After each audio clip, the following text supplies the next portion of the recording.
Different director ಅಂದ್ರೆ ಮೊದಲು ಹೇಳೋದೆ Upendra sir. So ಇವರು ತುಂಬಾ ಬ್ರಾಡ್ ಆಗಿ ಥಿಂಕ್ ಮಾಡ್ತಾರೆ. ಇವರ ಥಿಂಕಿಂಗ್ ನ ಅರ್ಥ ಮಾಡ್ಕೋಬೇಕು ಅಂದ್ರೆ ನಾವು ಬ್ರಾಡ್ ಆಗಿರ್ಬೇಕು. ಯಾರು ಬ್ರಾಡ್ ಆಗಿ ಥಿಂಕ್ ಮಾಡ್ತಾರೆ ಅಂದ್ರೆ ವಿಶಾಲವಾಗಿ ಥಿಂಕ್ ಮಾಡ್ತಾರೆ ಅವ್ರಿಗೆ ಮಾತ್ರ ಇವರ ಚಿತ್ರಗಳು ಬಹಳ ಸುಲಭವಾಗಿ ಅರ್ಥ ಆಗುತ್ತೆ. ಪ್ರೆಸೆಂಟ್ ಅಲ್ಲಿ ಇರೋದು ಹೇಗೆ, ಏನಿದೆ ಅದನ್ನ ಇದ್ದ ಹಾಗೆ ನೋಡೋದು ಹೇಗೆ, ಅಕ್ಸೆಪ್ಟ್ ಮಾಡ್ಕೊಳ್ಳೋದು ಹೇಗೆ, ಯಾಕೆ ಅಕ್ಸೆಪ್ಟ್ ಮಾಡ್ಕೋಬೇಕು, ಅಂಡ್ ನಾವು ಯಾಕೆ ಹೇಗೇಗೋ ಯೋಚನೆ ಮಾಡ್ತೀವಿ, ಅಲ್ಲಿ ಏನಿದೆ ಹಾಗೆ ಯಾಕೆ ಯೋಚನೆ ಮಾಡಕ್ ಆಗ್ತಾ ಇಲ್ಲ, ಪ್ರೆಸೆಂಟ್ ಅಲ್ಲಿ ಇದ್ರೆ ಎಲ್ಲದಕ್ಕೂ ಸೊಲ್ಯೂಷನ್ ಸಿಗುತ್ತೆ ಅನ್ನೋದನ್ನ ಅರ್ಥ ಮಾಡಿಸಿದ್ದಾರೆ. ನಿಮ್ಗೆ ಯಾರ ಮೇಲಾದ್ರೂ ಕೋಪ ಇದ್ರೆ, ಯಾರನ್ನಾದ್ರೂ ಕೊಲ್ಬೇಕು ಅಂತ ಇದ್ರೆ ಮನ್ಸಿಂದ ಕೊಂದ್ಬಿಡಿ ಅಂತ. ಯಾಕಂದ್ರೆ ನೀವು ಕೊಂದ ಮೇಲೂ ಅವ್ರು ನಿಮ್ಮ ಮನ್ಸಿಂದ ಹೋಗ್ಲಿಲ್ಲ ಅಂದ್ರೆ ಕೊಂದೇನ್ ಪ್ರಯೋಜನ ಅಂತ. ಎಷ್ಟು ಬ್ಯೂಟಿಫುಲ್ ಆಗಿ ಮೆಚೂರಿಟಿಯಿಂದ ಈ ಒಂದು ಮೂವಿ ಬಂದಿದೆ. ನೀವ್ ಯಾಕೆ ಫಿಲಿಂ ರಂಗಕ್ಕೆ ಬಂದ್ರಿ, ಚಿತ್ರರಂಗಕ್ಕೆ ಬಂದ್ರಿ ಅಂದಾಗ ಅವ್ರು ಹೇಳಿದ್ರಂತೆ, ಸಿನಿಮಾ ನನ್ನ ಉದ್ದೇಶ ಅಲ್ವೇ ಅಲ್ಲ, ಸಿನಿಮಾಕ್ಕೆ ಬರೋದು ನನ್ನ ಉದ್ದೇಶ ಅಲ್ಲ, ಸಿನಿಮಾಗೆ ನಾನು ಬಂದಿರೋದು ಬೇರೆ ಏನೋ ಉದ್ದೇಶ ಇದೆ ಅಂತ ಹೇಳಿ ಅವ್ರು ಅವಾಗ ಮಾತಾಡಿದ್ರಂತೆ.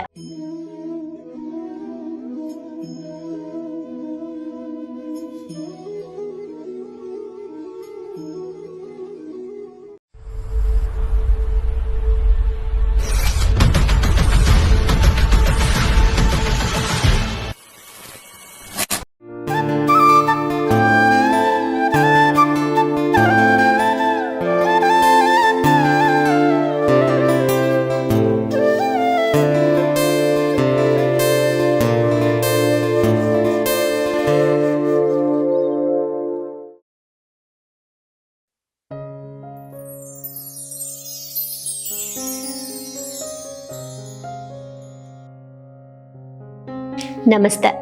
ಉಪೇಂದ್ರ ಅವರು ಬರೆದಿರುವಂತಹ ಇದನ್ನ ಓದಬೇಡಿ ಬುಕ್ನ ನಾವು ಓದ್ತಾ ಇದ್ದೀವಿ. ನಿನ್ನೆ ಮೊನ್ನೆ ಎಪಿಸೋಡ್ಸ್ ಅಲ್ಲಿ ನಾವು ನೋಡ್ತಾ ಬಂದ್ವಿ ಫಿಲಿಂ ಇಂದ ಕೂಡ ಹೇಗೆ ಒಂದು ಹುಡುಗ ಬದಲಾದ್ರು ಅಂತ. ಹಾಗೆ ಅದೇ ಹುಡುಗನೇ ಅಂದ್ರೆ ಜಮೀಲ್ ಸರ್ರೇನೆ ಈ ಬುಕ್ನ ಬರೆಯೋದಕ್ಕೆ ಉಪೇಂದ್ರ ಅವ್ರಿಗೆ ಇನ್ಸ್ಪೈರ್ ಆಗಿದ್ದು. ನೀವು ಬರೀರಿ, ನಿಮ್ಮ ವಿಚಾರಧಾರೆಗಳನ್ನ ಪುಸ್ತಕದಲ್ಲಿ ತನ್ನಿ ಅಂತ ಅವ್ರಿಗೆ ಹೇಳಿದ್ದು. ಹಾಗಾಗಿ ಈ ಬುಕ್ನ ಉಪೇಂದ್ರ ಸರ್ ಬರ್ದಿರೋದು.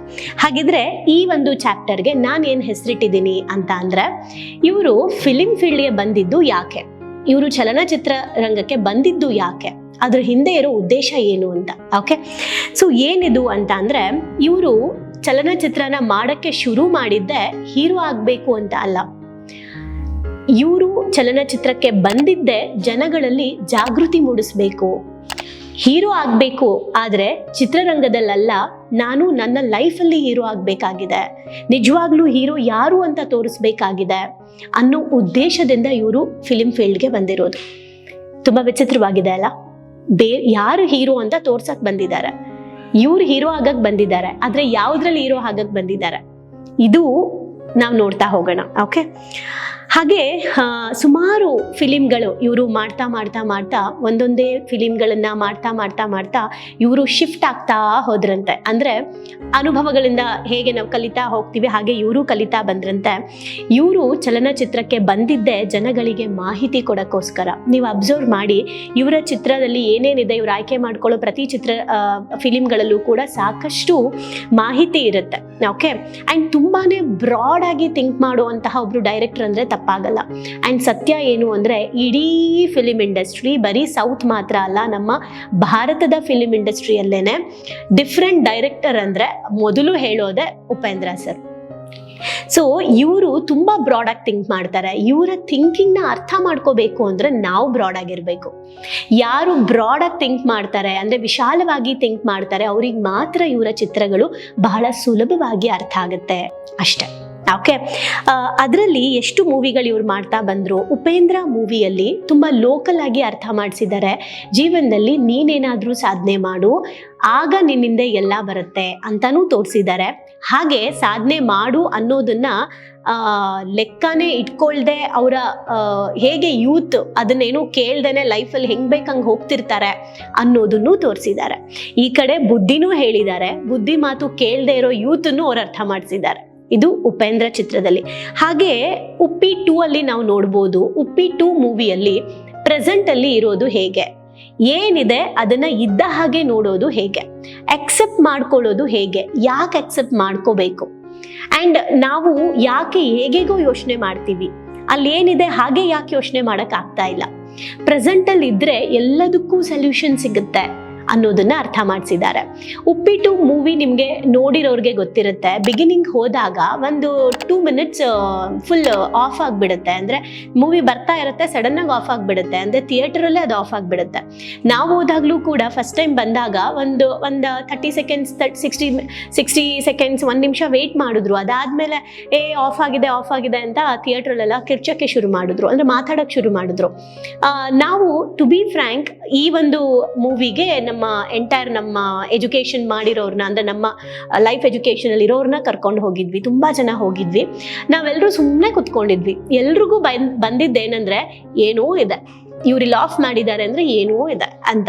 ಆಮೇಲೆ ಗೊತ್ತಾಯ್ತು ಅದು ಆನ್ ಮಾಡಿದ ತಕ್ಷಣ ಒಂದು 2 minutes ಈ ಮೂವಿ ಅಲ್ಲಿ ಸ್ಕ್ರೀನ್ ಬರ್ತಾ ಇರೋದು ಆಫ್ ಆದ ತಕ್ಷಣ ನಿಮ್ಮ ಮೈಂಡ್ ಎಲ್ಲೆಲ್ಲಿ ಹೋಯ್ತು, ಏನೇನು ಯೋಚನೆ ಮಾಡ್ತು ಅಂತ ನೆಕ್ಸ್ಟ್ ಇಮಿಡಿಯೇಟ್ ಆಗಿ ತಗೊಳ್ತಾ ಹೋಗ್ತಾರೆ. ಅಂದ್ರೆ ಒಂದೇ ಒಂದು ಸೆಕೆಂಡ್ಗೆ ಮನುಷ್ಯನ ಮೈಂಡ್ ಏನೆಲ್ಲ ಥಿಂಕ್ ಮಾಡುತ್ತೆ. ಹಾಗಾಗಿ ಪ್ರೆಸೆಂಟಲ್ಲಿ ಇರಿ, ಯೋಚನೆ ಮಾಡಬೇಡಿ. ಯೋಚನೆ ಮಾಡೋದನ್ನ ಬಿಟ್ಟು ಯೋಚನೆ ಮಾಡಬೇಡಿ. ಕೊಲೆ ಅಂದ್ರೆ ಅದು ತಲೆಯಿಂದ ತೆಗಿಬೇಕು, ಅದೇ ನಿಜವಾದ ಕೊಲೆ. ಸೊ ಈ ಥರ ತುಂಬಾನೇ ಮೆಚ್ಯೂರ್ಡ್ ಆಗಿರುವಂಥದ್ದನ್ನ ಅರ್ಥ ಮಾಡಿಸಿದ್ದಾರೆ. ನಿಮ್ಗೆ ಯಾರ ಮೇಲಾದ್ರೂ ಕೋಪ ಇದ್ರೆ, ಯಾರನ್ನಾದ್ರೂ ಕೊಲ್ಬೇಕು ಅಂತ ಇದ್ರೆ ಮನ್ಸಿಂದ ಕೊಂದ್ಬಿಡಿ ಅಂತ. ಯಾಕಂದ್ರೆ ನೀವು ಕೊಂದ ಮೇಲೂ ಅವ್ರು ನಿಮ್ಮ ಮನ್ಸಿಂದ ಹೋಗ್ಲಿಲ್ಲ ಅಂದ್ರೆ ಕೊಂದೇನ್ ಪ್ರಯೋಜನ ಅಂತ. ಎಷ್ಟು ಬ್ಯೂಟಿಫುಲ್ ಆಗಿ ಮೆಚ್ಯೂರಿಟಿಯಿಂದ ಈ ಒಂದು ಮೂವಿ ಬಂದಿದೆ ಅಲ್ವಾ. ಅದೇ ತರ ಇನ್ನ ನಿಮಗೆ ಗೊತ್ತಿರ್ಬೋದು ಮುಕುಂದ ಮುರಾರಿಯಲ್ಲಿ ನಂಬಿಕೆಗಳಿಗೆ ಎಷ್ಟು ಪವರ್ ಇದೆ, ಕೆಲಸದ ಉದ್ದೇಶಕ್ಕೆ ಹೇಗೆ ಭಗವಂತ ಕೂಡ ಆಶೀರ್ವಾದ ಮಾಡ್ತಾನೆ. ಎಷ್ಟೇ ಕಷ್ಟಗಳು ಬಂದರೂ ಕೂಡ ನಮ್ಮ ಉದ್ದೇಶ ಚೇಂಜ್ ಆಗಬಾರ್ದು, ಎಷ್ಟೇ ಕಷ್ಟಗಳು ಬಂದರೂ ಕೂಡ ನಾವು ರಾಂಗ್ ರೂಟ್ಗೆ ಹೋಗಬಾರ್ದು. ಅದಾದ ಮೇಲೆ ಕೊನೆಯಲ್ಲಿ ಒಂದು ಸೀನ್ ಬರುತ್ತೆ. ಏನಂತ ಅಂದರೆ, ಒಂದು ತಾಯ್ತ ಇರುತ್ತೆ. ಈ ತಾಯ್ತ ಕಟ್ಟು ಅಂತೇನೋ ದೇವ್ರಿಗೇನೋ ಕೇಳ್ತಾರೆ, ನಿಂದು ನನಗೆ ಇದನ್ನ ಕೊಟ್ಟು ಹೋಗ್ಬೋದಾ ಅಂತ ಸುದೀಪ್ ಸರ್ನ ಕೇಳ್ತಾರೆ. ಆವಾಗ ಕೃಷ್ಣ ಹೇಳ್ತಾರೆ, ಇದು ಏನಾದರೂ ಕಳ್ಕೊಂಡ್ಬಿಟ್ರೆ ಮತ್ತೆ ನಿನಗೆ ಸ್ಟಾರ್ಟ್ ಆಗುತ್ತೆ ದೇವ್ರು ನನ್ನ ಜೊತೆಲಿ ಇಲ್ಲ ಅಂತ, ನೀನ್ ನನ್ನನ್ನ ಈ ತಾಯ್ತದಲ್ಲೋ ಅಥವಾ ಈ ನವಿಲ್ಗರಿಲೋ ನೋಡ್ಬೇಡ ಅಂತ. ಆವಾಗ ಅವ್ರು ಅದನ್ನ ಎಸಿತಾರೆ. ಅಂದ್ರೆ ನಮ್ಮ ಒಳಗಡೆ ಭಗವಂತನ ನಾವು ಇರಿಸ್ಕೋಬೇಕೇ ಹೊರತು ಹೊರಗಡೆ ಹುಡ್ಕೋದಲ್ಲ ಅಂತ. ಎಷ್ಟು ಮೀನಿಂಗ್ಫುಲ್ ಆಗಿದೆ ಆ ಒಂದು ಫಿಲಿಂ, ಅದರಿಂದ ಎಷ್ಟು ಕಲಿಬಹುದು. ಹಾಗೆ ಐ ಲವ್ ಯು ಅಂತ ಒಂದು ಮೂವಿ ಬಂತು. ಅಂದ್ರೆ ಎಷ್ಟೋ ಜನ ಯೂತ್ಗೆ ಅಥವಾ ತುಂಬಾ ಜನರ ಲೈಫಲ್ಲಿ ಇದು ನಡೀತಾ ಇರುತ್ತೆ. ಅಂಡ್ ನಾನು ಕೌನ್ಸಿಲಿಂಗ್ ಮಾಡೋ ಕಾರಣ ತುಂಬಾ ಜನ ಈ ತರ ಬರ್ತಾ ಇರ್ತಾರೆ, ಮದ್ವೆ ಆಗಿರ್ತಾರೆ, ಬಟ್ ಅವರ ಪಾಸ್ಟ್ ಲೈಫಲ್ಲಿ ಒಂದು ಲವ್ ಇರುತ್ತೆ, ಆ ಪ್ರೀತಿಯನ್ನ ಮರೆಯಕ್ಕಾಗ್ತಾ ಇರೋದಿಲ್ಲ, ಅದರಲ್ಲೇ ಇನ್ನ ತುಂಬಾ ಸಫರ್ ಆಗ್ತಾ ಇರ್ತಾರೆ. ಆ ರೀತಿ ಹಳೆಯ ಲವ್ನ ನೆನ್ಪು ಮಾಡ್ಕೊಂಡು ಇವತ್ತಿನ ಜೀವನನ ಹಾಳು ಮಾಡ್ಕೊಳ್ತಾ ಇರ್ತಾರೆ. ಸೊ ಆ ಮೂವಿಯಲ್ಲಿ ಏನ್ ತೋರಿಸಿದ್ದಾರೆ, ನಿಮಗೋಸ್ಕರ ಈ ಜೀವನದಲ್ಲಿ ಯಾರು ನಿಮ್ಮನ್ನ ಪ್ರೀತಿಸ್ತಾರೆ ಅವ್ರನ್ನ ನೀವು ಪ್ರೀತಿಸಿ ಅನ್ನೋದನ್ನ ತುಂಬಾ ನೀಟಾಗಿ ಡಿಫ್ರೆಂಟ್ ಆಗಿ ಅರ್ಥ ಮಾಡಿಸಿದ್ದಾರೆ. ಅರ್ಥ ಚೆನ್ನಾಗೇ ಮಾಡಿಸ್ತಾರೆ, ಡಿಫ್ರೆಂಟ್ ಆಗಿ ಅರ್ಥ ಮಾಡಿಸ್ತಾರೆ ಅಷ್ಟೇ.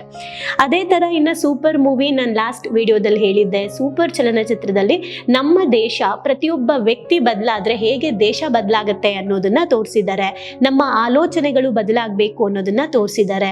ಅಂಡ್ ನನಗೆ ತುಂಬಾ ಇಷ್ಟ ಆಗುವಂತ ಒಂದು ಮೂವಿ, ಇದು ತಮಿಳಲ್ಲಿ ಬಂದಿದ್ದ ಮೂವಿ. ಇದನ್ನ ಉಪೇಂದ್ರ ಅವರು ಈ ಮೂವಿನ ಆಯ್ಕೆ ಮಾಡಿ ನಮ್ಮ ಕನ್ನಡದಲ್ಲಿ ಮಾಡಿದ್ದಾರೆ. ಅದು ಯಾವುದು ಅಂದ್ರೆ ರಕ್ತ ಕಣ್ಣೀರು. ಸೊ ರಕ್ತ ಕಣ್ಣೀರು ಅಲ್ಲಿ ಕರ್ಮ ಹೇಗೆ ಯಾರನ್ನೂ ಬಿಡೋದಿಲ್ಲ, ಕರ್ಮ ಹೇಗೆ ನಮ್ಮನ್ನು ಫಾಲೋ ಮಾಡ್ತಾ ಇರುತ್ತೆ, ಒಳ್ಳೆತನನ ನಮಗೆ ಬೇಕು ಅನ್ನೋ ಸ್ವಾರ್ಥಕ್ಕೋಸ್ಕರ ನಮ್ಮೊಳಗಡೆ ಇರೋ ಒಳ್ಳೆತನನ ಹೇಗೆ ನಾವು ಸಾಯಿಸ್ತೀವಿ, ಅದಾದ ಮೇಲೆ ಹೇಗೆ ನಮಗೆ ಕರ್ಮ ವಾಪಸ್ ಬಂದೇ ಬರುತ್ತೆ ನಮ್ಮ ಹತ್ರ. ತಾಯಿ ಬಗ್ಗೆ ಆಗಿರ್ಬೋದು, ಹೆಂಡತಿ ಬಗ್ಗೆ ಆಗಿರ್ಬೋದು, ದೇಶದ ಬಗ್ಗೆ ಆಗಿರ್ಬೋದು, ಪ್ರತಿಯೊಂದ್ರ ಬಗ್ಗೆನೂ ಯಾಕೆ ನಾವು ಕೃತಜ್ಞತೆಯಿಂದ ಇರಬೇಕು. ಲೈಫು ಅಹಂಕಾರ ದುರಂಕಾರ ಜೀವನದಲ್ಲಿ ಬಂದರೆ ನಾವು ಈಗೋ ಅಂತ ಹೇಳ್ತೀವಿ. ಈಗೋ ಅಂದರೆ ಎಡ್ಜಿಂಗ್ ಗಾಡ್ ಔಟ್ಸೈಡ್ ಅಂತ. ಅಹಂಕಾರ ನನ್ನ ಒಳಗಡೆ ಬಂದ್ರೆ ಭಗವಂತ ಹೊರಗಡೆ ಹೋಗ್ತಾನೆ ಅಂತ. ಸೊ ಇದೆಲ್ಲವೂ ಕೂಡ ರಕ್ತ ಕಣ್ಣೀರಲ್ಲಿ ಬಹಳ ಮೆಸೇಜ್ ಇದೆ. ಅಂದ್ರೆ ನಾವು ಅವ್ರು ಮಾಡೋ ಮೂವಿನ ಏನಪ್ಪಾ ಹಿಂಗೆಲ್ಲ ಇದೆ ಅನ್ನೋದ್ರ ಬದಲು ಅದರ ಉದ್ದೇಶ ಏನು ಅಂತ ನೋಡ್ಬೇಕಾಗಿದೆ. ಈ ರೀತಿ ಇವರು ಚಲನಚಿತ್ರ ರಂಗಕ್ಕೆ ಯಾಕೆ ಬಂದ್ರು ಅಂದ್ರೆ ಜನರಲ್ಲಿ ಯೋಚನೆ ಮಾಡೋ ಶಕ್ತಿಯನ್ನ ಮೂಡಿಸೋಕೆ, ಮಾಹಿತಿಯನ್ನ ಕೊಡೋದಕ್ಕೆ, ಜಾಗೃತಿಯನ್ನ ಮೂಡಿಸೋಕೆ ಇವರು ಫಿಲಿಂ ಇಂಡಸ್ಟ್ರಿಗೆ ಬಂದಿದ್ದು. ಹಾಗೆ ಇವರು ಮೈಸೂರಲ್ಲಿ ಮೈಸೂರಲ್ಲಿ ಒಂದು ಫಂಕ್ಷನಲ್ಲಿ ಎ ಫಿಲಿಮ್ ರಿಲೀಸ್ ಆದಾಗ, ಎ ಮತ್ತು ಉಪೇಂದ್ರ ರಿಲೀಸ್ ಆದಾಗ ಒಂದು ಇಂಟರ್ವ್ಯೂ ಕೊಟ್ಟಿದ್ರಂತೆ ಮೈಸೂರಿನ ಒಂದು ಫಂಕ್ಷನಲ್ಲಿ. ಅದೇನು ಅಂತ ಅಂದರೆ, ನೀವು ಯಾಕೆ ಫಿಲಿಮ್ ರಂಗಕ್ಕೆ ಬಂದ್ರಿ, ಚಿತ್ರರಂಗಕ್ಕೆ ಬಂದ್ರಿ ಅಂದಾಗ ಅವ್ರು ಹೇಳಿದ್ರಂತೆ, ಸಿನಿಮಾ ನನ್ನ ಉದ್ದೇಶ ಅಲ್ವೇ ಅಲ್ಲ, ಸಿನಿಮಾಕ್ಕೆ ಬರೋದು ನನ್ನ ಉದ್ದೇಶ ಅಲ್ಲ, ಸಿನಿಮಾಗೆ ನಾನು ಬಂದಿರೋದು ಬೇರೆ ಏನೋ ಉದ್ದೇಶ ಇದೆ ಅಂತ ಹೇಳಿ ಅವ್ರು ಅವಾಗ ಮಾತಾಡಿದ್ರಂತೆ. ಅದನ್ನ ಇತ್ತೀಚೆಗೆಲ್ಲೋ ನೋಡಿದಾಗ ಹೌದು, ನನ್ನ ಉದ್ದೇಶ ಬೇರೆ ಇದೆ ಅಂತ. ಅಂದರೆ ಅವರು ಚಲನಚಿತ್ರ ರಂಗಕ್ಕೆ ಉದ್ದೇಶ ಬೇರೆ ಇಟ್ಕೊಂಡು ಬಂದಿರೋದಕ್ಕೇನೆ ಈ ಮೆಸೇಜಸ್ಗಳನ್ನು, ಈ ಥರದ ಮೂವಿಗಳನ್ನು ಮಾತ್ರ ಮಾಡ್ತಾ ಇದ್ದಾರೆ. ಹಾಗೆ ಒಬ್ಬರು ಡೈರೆಕ್ಟರ್ ಬಗ್ಗೆ ನಾವು ತಿಳ್ಕೋಬೇಕು ಅಂದರೆ ಆ ವ್ಯಕ್ತಿ ಜೊತೆ ಒಡನಾಟ ಇಟ್ಕೋಬೇಕು, ಸ್ನೇಹ ಇಟ್ಕೋಬೇಕು ಅಂತ ಏನೂ ಇಲ್ಲ. ಆ ವ್ಯಕ್ತಿ ಮಾಡೋ ಚಿತ್ರಗಳನ್ನು ನೋಡಿದ್ರೆ ಸಾಕು, ನಮಗೆ ಗೊತ್ತಾಗತ್ತೆ ಈ ವ್ಯಕ್ತಿ ಎಂಥವ್ರು ಅಂತ. ಈಗ ಹೇಳಿ, ನಿಮ್ಮ ಲೈಫಲ್ಲಿ ಚಲನಚಿತ್ರಗಳು ಎಷ್ಟು ಪ್ರಭಾವ ಬೀರಿದೆ, ಎಷ್ಟೆಷ್ಟು ಚಲನಚಿತ್ರಗಳು ಕಲಿಯೋದು ಎಷ್ಟು ಇದೆ, ಮಕ್ಳಿಗೂ ಕೂಡ ನಾವು ಫಿಲಿಮಲ್ಲೂ ಎಷ್ಟು ಕಲಿಸ್ಬೋದಾಗಿದೆ. ಆ್ಯಂಡ್ ಈ ರೀತಿ ಯೋಚನೆ ಮಾಡೋ ಶಕ್ತಿ ನಮ್ಮಲ್ಲಿ ಡೆವಲಪ್ ಮಾಡ್ಕೊಳ್ಳೋದು ಎಷ್ಟು ಇಂಪಾರ್ಟೆಂಟ್ ಆಗಿದೆ ಅಲ್ವಾ? ಸೊ ಇದೆಲ್ಲ ಕಾರಣದಿಂದನೇ ಫಿಲಿಮ್ ಇಂಡಸ್ಟ್ರಿಗೆ ಇವ್ರು ಬಂದು ಈ ಥರದ ಚಿತ್ರಗಳನ್ನು ತೆಗೀತಾ ಇವತ್ತು ನಮ್ಮ ಒಂದು ಕನ್ನಡ ಇಂಡಸ್ಟ್ರಿಯಲ್ಲೇನೆ ರಿಯಲ್ ಸ್ಟಾರ್ ಅಂತ ಹೇಳಿ ಹೆಸರು ಬಂದಿರೋದು. ರಿಯಲ್ ಆಗಿರೋ ಟಾಪಿಕ್ನ ಅರ್ಥ ಮಾಡಿಸೋದಕ್ಕೇನೆ ರಿಯಲ್ ಸ್ಟಾರ್ ಅಂತ ಬಂದಿರೋದು. ರಿಯಲ್ ಆಗಿ ಆ್ಯಕ್ಟ್ ಮಾಡ್ತಾರೆ ಅನ್ನೋದಕ್ಕಲ್ಲ, ರಿಯಲ್ಲೇ ಹೇಳ್ತಾರೆ ಅನ್ನೋ ಕಾರಣಕ್ಕೆ. ಸೊ ಈ ಥರ ಇವರಲ್ಲಿ ಈ ಉದ್ದೇಶ ಇಟ್ಕೊಂಡು ಈ ಥರ ಮೂವಿಗಳನ್ನ ಮಾಡ್ತಾ ಮಾಡ್ತಾ ಮಾಡ್ತಾ ಹೇಗೆ ಅವರು ಮುಂದೆ ಅವ್ರ ಜರ್ನಿನ ತೊಗೊಂಡು ಹೋದ್ರು, ಅವ್ರೊಳಗಡೆ ಇರೋ ಆಲೋಚನೆ ಏನು ಅಂತ ನಾವು ಮುಂದೆ ಬರುವಂಥ ಎಪಿಸೋಡಲ್ಲಿ ನೋಡೋಣ. ಹಾಗೆ ಈ ಒಂದು ಥಾಟು ಅವ್ರಿಗೆ ಹೇಗೆ ಶುರುವಾಯಿತು, ಹಾಗಿದ್ರೆ ಚಿಕ್ಕದ್ರಿಂದ ಇವ್ರ ಅಪ್ಪ ಅಮ್ಮ ಇವ್ರಿಗೆ ಇದನ್ನು ಕ್ರಿಯೇಟ್ ಮಾಡಿದಾರಾ? ತುಂಬ ಜನ ಅಂತೀವಿ ಅಲ್ವಾ, ಇವ್ರು ಈ ಥರ ಎಲ್ಲ ಥಾಟ್ ಬರಬೇಕು ಅಂದರೆ ಇವ್ರ ತಂದೆ ತಾಯಿ ಹಾಗಿರಬೇಕು, ಇವರು ವಾತಾವರಣ ಹೀಗಿರಬೇಕು ಅಂತ. ನಾಳಿನ ಎಪಿಸೋಡಲ್ಲಿ ನೋಡೋಣ ಇವರು ಯಾವ ಥರದ ಜೀವನನ ಅನುಭವಿಸ್ತಾ ಇದ್ರು, ಯಾವ ಥರ ಜೀವನದಲ್ಲಿ ಇದ್ರು, ಆ್ಯಂಡ್ ಇವರು ಹೇಗಿದ್ರು, ಇವ್ರ ಸುತ್ತ ಹೇಗಿತ್ತು ಪರಿಸ್ಥಿತಿ, ಇವತ್ತು ಏನಾಗಿದ್ದಾರೆ ಅನ್ನೋದು ನಮ್ಮೆಲ್ರಿಗೂ ಗೊತ್ತಿದೆ. ಆದರೆ ಇವರು ಹಿಂದೆ ಹೇಗಿದ್ರು ಅನ್ನೋದು ತುಂಬ ಚೆನ್ನಾಗಿ ಗೊತ್ತಿಲ್ಲ. ಅದನ್ನು ಬಹಳ ಚೆನ್ನಾಗಿ ವಿವರಿಸಿದ್ದಾರೆ. ಅದನ್ನು ನಾವು ನಾಳಿನ ಎಪಿಸೋಡಲ್ಲಿ ನೋಡೋಣ. Thank you.